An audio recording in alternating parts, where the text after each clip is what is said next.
Well, good morning. It's Saturday morning, February 7th, 2020. This is Journal 278, T+311, 311 days post-transplant. Um, Yesterday was a long day. It started early with a trip into um,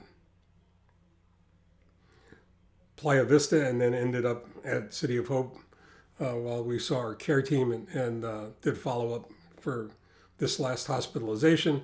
Um, the good news is that all my numbers are good and everything is moving in the right direction. Uh, Now it's just a matter of waiting until my body catches up with the hard work of getting well again, and trying to reestablish a baseline for normal.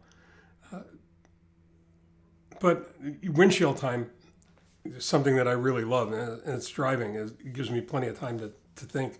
Sometimes I think I'm like a whale. I can drive and think at the same time and get some of my most clear thoughts processed while either headed to or from the City of Hope. And there's always a lot to process after visiting with the care team, especially after the hospitalization and whatnot. But all the numbers were good, and I kept thinking on the way there and on the way back the other day, yesterday, about the last blog post that I did that had to do with mentorship, adoption, and coaching. And when I finished that blog post, there was something that was sort of gnawing at me, something that was unfinished. That was a thought that wasn't completed, and that was starting to bother me somewhat because I couldn't figure out what it was that that I was trying to pull out of that. And then I realized that there was a common thread that was woven through all three of those interactions, all three of those engagements. And that common thread was engagement. It was involvement. It was the absence of isolation. In order to coach, you're involved in an intimate one-on-one relationship with another individual, whether it's coaching that has to do with their business life or whether it's coaching that has to do with their personal life.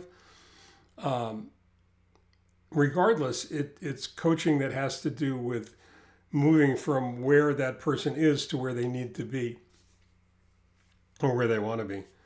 The same holds true for adoption. When you go ahead and you reach out to another human being and you take them under your wing and you make them part of your community, part of your family, part of your tribe, as it were, one of the most powerful things that happens is the realization that individual comes to when it occurs to them that they're no longer alone.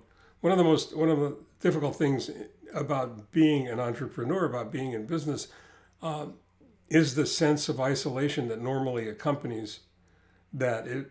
It oftentimes feels like you are alone, struggling against the universe, trying to accomplish your goals and objectives. In many cases, unselfishly. In many cases, you're trying to accomplish that for those people that have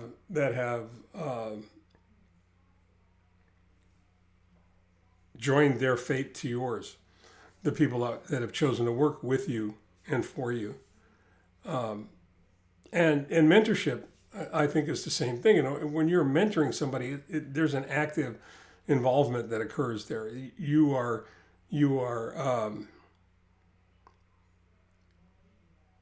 showing by example behaviors that are going to benefit another human being should they choose to follow that example.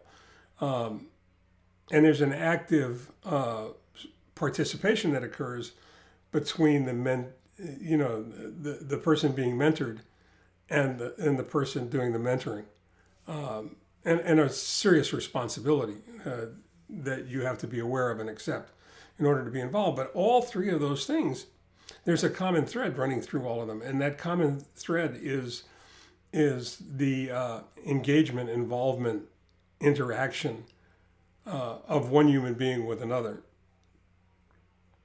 And I think that's really important, because that sense of isolation is what is defeating. It's one of those things that's exhausting. It's one of those things that gnaws at most entrepreneurs, because in too many instances it feels like you're in this alone. But when you become part of a community, when you are being coached, or when you join a group of other shop owners, in the case of automotive repair shop owners, if you affiliate and you become associated with a group of other business owners that are in the same place, or in different stages of being in the same place on the same journey, moving from survival to success, you recognize immediately that you're not alone, and that's a very powerful thing. And hopefully the recognition, the realization occurs that if somebody else has achieved some degree of success in this journey, whatever it is you're trying to accomplish is not impossible, because somebody else has already done it. And having done it, they've basically carved a path for you to follow and made it a lot easier.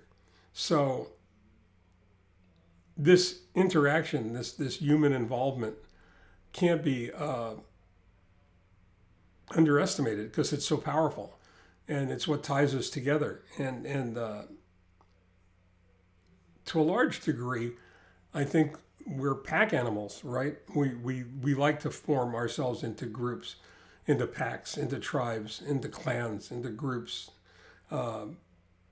and learn together to help make that journey easier. So I'd be interested to see what you have to say about that, what you think about it. If you have any comments, please don't hesitate to reach out. Mitch, misfirebook.com. I'm the easiest shop owner, easiest person in the world to get a hold of in that respect. The other good news is that we're 2/3 of the way through with the recording the audio book. So keep listening for that. It's almost ready to be birthed out into the world. In the meantime, stay well and take care. Talk to you some other time, a little bit later on. Bye-bye.